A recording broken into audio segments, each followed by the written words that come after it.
Latest tariffs is to fight, is to protect, and to build. We will fight the U.S. tariffs with the old relationship we had with the United States based on deepening integration of our economies and tight security and military cooperations is over. In a period of unprecedented volatility and persistent economic hostility emanating from the United States, Canadian Prime Minister Mark Carney has articulated a decisive and in many respects, historically transformative shift in his country's long-standing economic and trade policy. Welcome viewers to my channel. If you're new here, please subscribe, like my video and turn on notifications so you don't miss our next update. He has fundamentally re-evaluated Canada's relationship with its southern neighbor, moving from a position of deep and often unquestioning integration to one of strategic self-reliance and global diversification. Speaking to reporters in British Columbia, a region particularly sensitive to cross-border trade tensions, Carney delivered a stark and unambiguous assessment, declaring that Canada can no longer afford to fully rely on what has for so long been its most valued and trusted trading relationship. This statement, delivered just a week after the latest in a series of failed deadlines to resolve the ongoing trade dispute, serves as a formal and public acknowledgment of a new, more precarious reality that demands a fundamental change in national strategy. It also represents a direct and powerful follow-up to his earlier, equally striking assertion in March that Canada's old relationship with the U.S. was definitively over, a statement that shattered decades of economic and political orthodoxy. Carney's comments are particularly noteworthy for their uncharacteristic candor, marking a significant departure from decades of cautious, often anodyne diplomatic language that has long characterized Canada's foreign policy. His bluntness underscores the profound gravity of the current situation and reflects a growing and seemingly inescapable conclusion across the Canadian political spectrum. The economic foundation upon which the Canada-US partnership was built has been fundamentally and possibly permanently altered.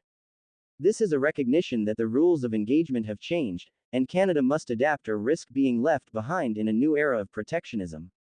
As a direct consequence, Carney has stated that Canada must now focus its energies on a two-pronged strategic initiative. The first prong is a commitment to fortifying its domestic economy and enhancing its internal resilience to external shocks, thereby creating a more robust and secure economic foundation at home.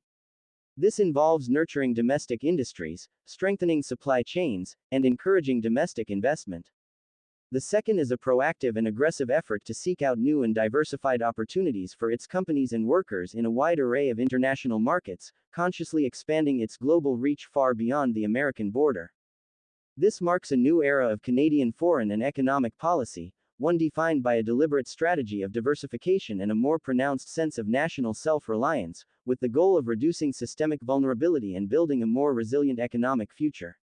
This strategic shift is a testament to the changing global dynamics and a recognition that a single market dependency is no longer a viable path to prosperity. A new, enduring paradigm of U.S. protectionism. The article convincingly argues that the trade war initiated by the U.S. under the Trump administration is not merely a temporary skirmish or a fleeting act of political bravado. Instead, it has proven to be a powerful catalyst for a profound and lasting transformation in American global trade policies, fundamentally reshaping the very landscape of international commerce. This is powerfully evidenced by a key and unsettling statistic. The U.S.'s effective overall tariff rate on imports is now estimated to be a staggering 18.6%, a figure not seen since the depths of the Great Depression in 1933. This historical parallel is not to be underestimated. In fact, the article notes that Nobel Prize-winning economist Paul Krugman has likened this new policy to a modern-day echo of the infamous Smoot-Hawley Tariff Act, which is widely credited with exacerbating the global economic downturn of that era by triggering a wave of retaliatory tariffs and a collapse in international trade. This comparison emphasizes the immense historical weight and the potentially catastrophic long-term negative implications of the current U.S. approach, suggesting that these changes are not simply temporary bargaining tactics but a new, entrenched reality in international trade. The U.S. has signaled a willingness to accept economic risks and impose additional costs on its own consumers in order to achieve its protectionist goals, a stark departure from the traditional U.S. role as a champion of free trade and open markets.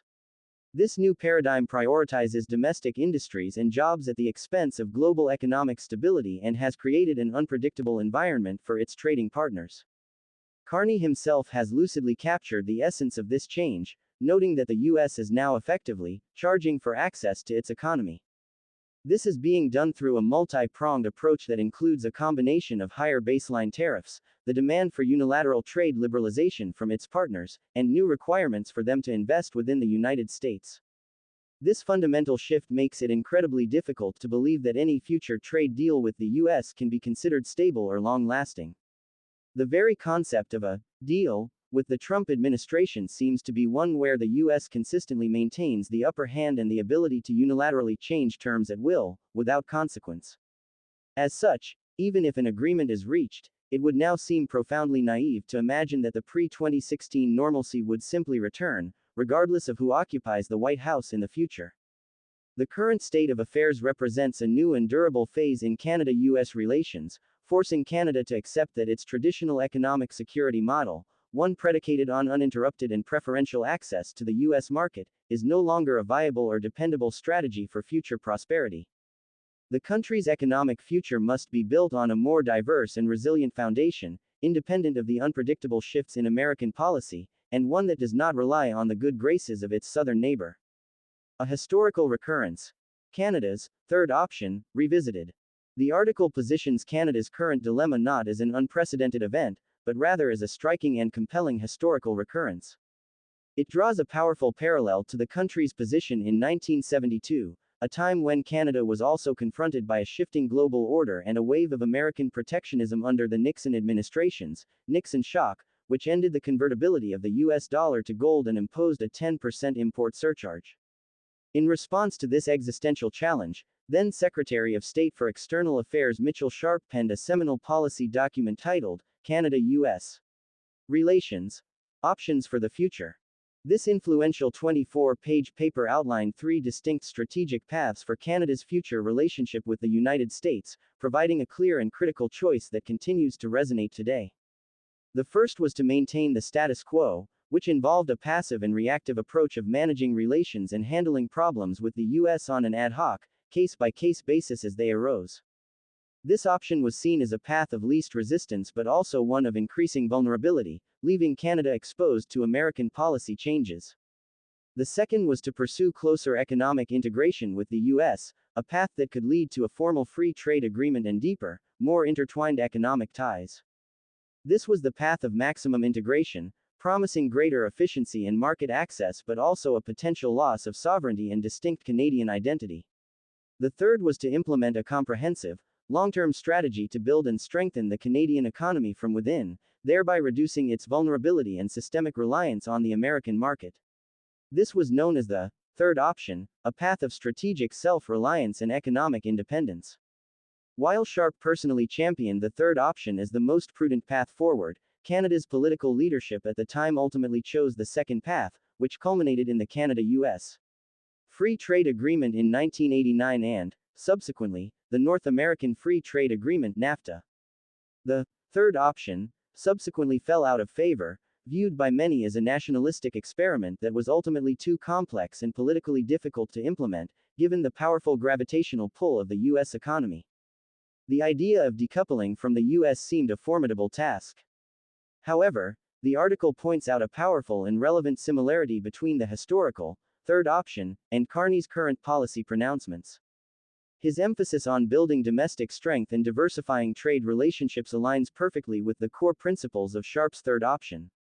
This new direction finds common ground with the Liberal Party's recent Canada Strong campaign slogan and even resonates with comments made by Conservative leader Pierre Poilievre about the urgent need to fortify the Canadian economy.